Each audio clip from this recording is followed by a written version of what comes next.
Hi friends, welcome to our channel. I hope કે તમે બધા જ મજામાં હશો. તો ગાઈઝ, અમે નીકળી ગયા છે કુંભલગઢ જવા માટે અને વાગ્યા છે સવારના 4:30. તો ગાઈઝ, અમને એટલો બધો ઉત્તરાયણનો શોખ નથી એટલે અમે કુંભલગઢ જવાનું નક્કી કર્યું. એમ પણ 2 દિવસની રજા હતી એટલે અમે કુંભલગઢ જવા માટે નીકળી ગયા છીએ. અમદાવાદથી કુંભલગઢ એપ્રોક્સ 350 કિલોમીટર થાય છે એટલે અમે 6 થી 6.5 કલાકમાં અમે કુંભલગઢ પહોંચી જઈશું. રસ્તા બહુ જ સરસ છે એટલે પહોંચવામાં બહુ એટલી બધી તકલીફ પડશે નહીં. તો છેક સુધી વ્લોગમાં બન્યા રહેજો.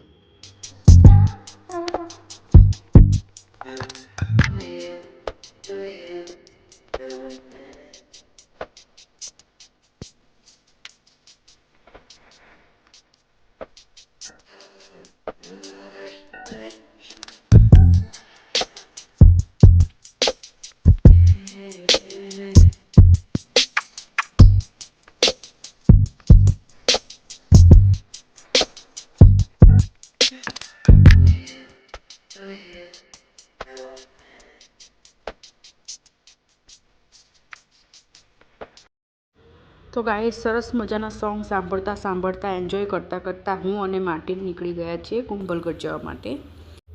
તો હવે અમે શામળાજીથી આગળ પહોંચી ગયા હતા, રાજસ્થાનમાં એન્ટર થઈ ગયા હતા અને હવે 10 થી 15 મિનિટનો નાનો એવો બ્રેક લઈ લીધો હતો. તમે જોઈ શકો છો ધીમે ધીમે અજવાળું પણ થવા લાગ્યું છે. બહુ જ મસ્ત વેધર હતું, ધુમ્મસ પણ નહોતું નડ્યું એટલે અમને ડ્રાઈવ કરવામાં કોઈ પ્રોબ્લેમ નહોતો આવ્યો. તમે જોઈ શકો છો સાધનો તો ચાલુ જ છે. હવે નીકળી ગયા અમે આગળની જર્ની માટે. અમે એપ્રોક્સ 200 થી 210 કિલોમીટર કટ કરી લીધું હતું અને હવે લગભગ 170 કિલોમીટર જેવું બાકી રહ્યું છે. અને તમે જોઈ શકો છો સામે સનરાઈઝ થઈ રહ્યો છે અને રસ્તા પણ એકદમ ખાલી જ હતા, તો અમને બહુ ટ્રાફિકનો કોઈ ઇસ્યુ થયો નહોતો. તો તમે કન્ટિન્યુ મારી જોડે બન્યા રહેજો.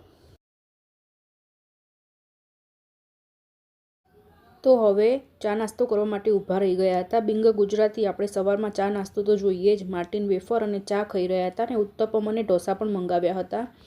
નાસ્તો પતાવીને અમે ફરીથી આગળ માટે નીકળી ગયા.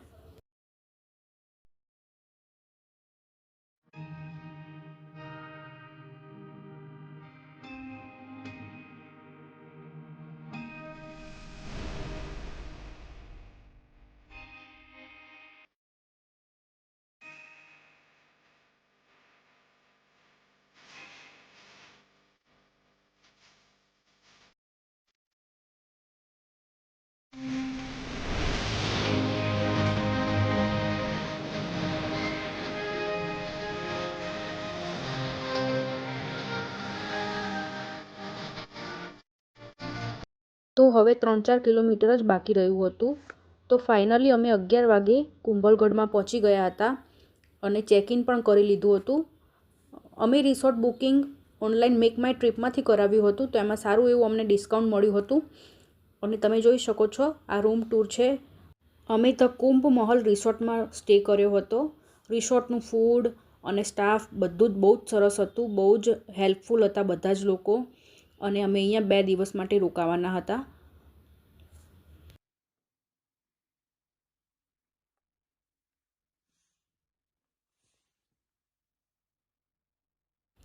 આ અમારા રૂમથી બહારનો વ્યૂ હતો. તમે જોઈ શકો છો બહુ જ મસ્ત વ્યૂ હતો. હું તમને ચોક્કસ રિકમેન્ડ કરીશ કે તમે ગમે ત્યારે કુંભલગઢ જાઓ ત્યારે ધ કુંભ મહલ રિસોર્ટમાં ચોક્કસ રોકાજો. બહુ જ સરસ વેલ મેન્ટેન પ્રોપર્ટી છે, તો હું તમને જરૂર રિકમેન્ડ કરીશ. તમે જોઈ શકો છો બહારનો વ્યૂ બહુ જ મસ્ત હતો. પહોંચીને અમે લગભગ 4 થી 5 કલાક સૂઈ ગયા હતા અને પછી ફ્રેશ થઈને બહાર નીકળવાના હતા ફરવા માટે. તો ગાઈઝ, ઉઠી ગયા હતા અને હવે ચાનો ઓર્ડર કર્યો છે. ચા પણ આવી ગઈ છે. હવે ચા પીને નીકળીએ ફરવા માટે. તો ગાઈઝ, અમે રેડી થઈ ગયા હતા. હવે નીકળીએ ફરવા માટે. તો જરૂર અમારી જોડે બન્યા રહેજો. અમે નીકળી ગયા કુંભલગઢની માર્કેટમાં. તમે જોઈ શકો છો આ કુંભલગઢની નાની એવી માર્કેટ છે. તો ગાઈઝ, કુંભલગઢમાં શોપિંગ કરવા માટેના ઓપ્શન બહુ ઓછા છે, તો અમે શોપિંગ તો કંઈક કર્યું હતું નહીં, પણ ખાલી અમે ફરવા માટે જ નીકળ્યા હતા. અને હવે ફરીને પાછા રિસોર્ટમાં આવી ગયા હતા. તમે જોઈ શકો છો રિસોર્ટનો બહારનો રાતનો વ્યૂ છે. બહુ જ સરસ વેધર હતું અને બહુ જ મજા આવી ગઈ હતી બેસવાની પણ. તો ગાઈસ ઠંડી બહુ જ હતી પણ બેસવાની પણ એટલી મજા આવતી હતી. સોંગ વાગતા હતા અને અમે બેઠા હતા. અહીંયા બીજી 2 ફેમિલી પણ બેઠી હતી, તમે જોઈ શકો છો. બસ અમે અહીંયા સૂપ ઓર્ડર કર્યો હતો, તો હવે સૂપ આવે એટલે હું તમને મળું. તો ગાઈસ સૂપ આવી ગયા હતા. માર્ટીને ટોમેટો સૂપ ઓર્ડર કર્યો હતો અને મેં હોટ એન્ડ સોર સૂપ ઓર્ડર કર્યો હતો. ઠંડી સાથે સૂપ પીવાની બહુ મજા આવે, તો અમે સૂપને એન્જોય કર્યો ઠંડીના વેધર સાથે. હવે અમે ડિનર કરવા માટે આવી ગયા હતા. અમે બહુ કંઈ મંગાવ્યું નહોતું. દાલ તડકા, રોટી અને જીરા રાઈસ મંગાવ્યા હતા અને અમે સાદું અને સિમ્પલ ડિનર કરી લીધું હતું. અને હવે પડી ગઈ હતી બીજા દિવસની સવાર. તમે જોઈ શકો છો કાચ પર ઓસ જામી ગઈ હતી. ઠંડી વધારે હોય એના કારણે આવી રીતે કાચ પર શેવાળ જામી જાય. અને હવે અમે ચા નાસ્તો કરીને ફ્રેશ થઈને નીકળીશું ફોર્ટ જવા માટે. ટુ બી કન્ટિન્યુ. તો ફ્રેન્ડ્સ અમે નીકળી ગયા ફોર્ટ જવા માટે. અમે નીચે ટાઉનમાં રોકાયા હતા. અમારી રિસોર્ટથી લગભગ 6 કિલોમીટર ફોર્ટ હતો. તો અમે ફોર્ટ જવા માટે નીકળી ગયા છીએ. ત્યાંનું વેધર બહુ જ સરસ હતું, બહુ જ ફરવાની મજા આવી. આ નાનું એવું ઝરણું હતું, મેં તમને બતાવવાની કોશિશ કરી છે. આઈ હોપ તમે જોઈ શકતા હોય તો. આ એક ત્યાંનું તળાવ હતું, તેમાં બોટિંગ પણ થાય છે. પર પર્સન 200 રૂપિયા હોય છે, પણ અમે નહોતું કર્યું. હોટલો હતી, આપણને જગ્યા ખબર નથી કે દેવી રિસોર્ટ અને ભાવ આટલો જ છે બધા.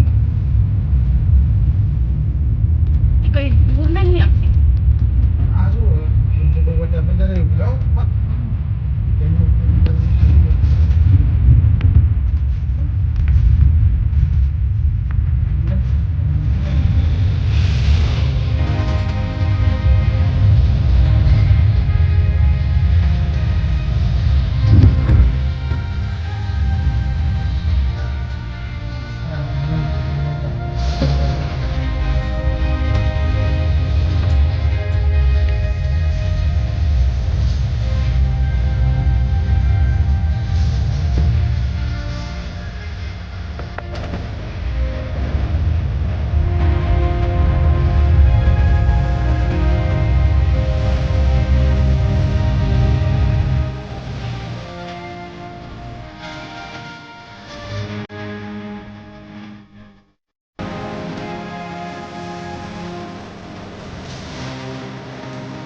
તો ગાઈઝ આ કુંભલગઢ સિરીઝના 2 બ્લોગ આવશે, તો તમે જરૂર જોજો, ભૂલતા નહીં.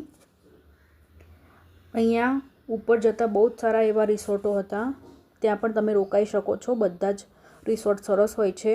ત્યાંની ફૂડ પણ સારું હોય છે અને લોકલ ફૂડ પણ સારું હોય છે. તમે જઈ શકો છો. તો ગાઈઝ કુંભલગઢમાં 23 કિલોમીટરની વર્લ્ડની 2nd નંબરની બિગેસ્ટ વોલ છે. તે પણ હું તમને બતાવીશ. તમે જરૂર ચોક્કસ અહીંયા જ વિડીયોમાં બન્યા રહેજો. તો અમે હવે પહોંચવા જ આવ્યા છીએ ફોર્ટમાં.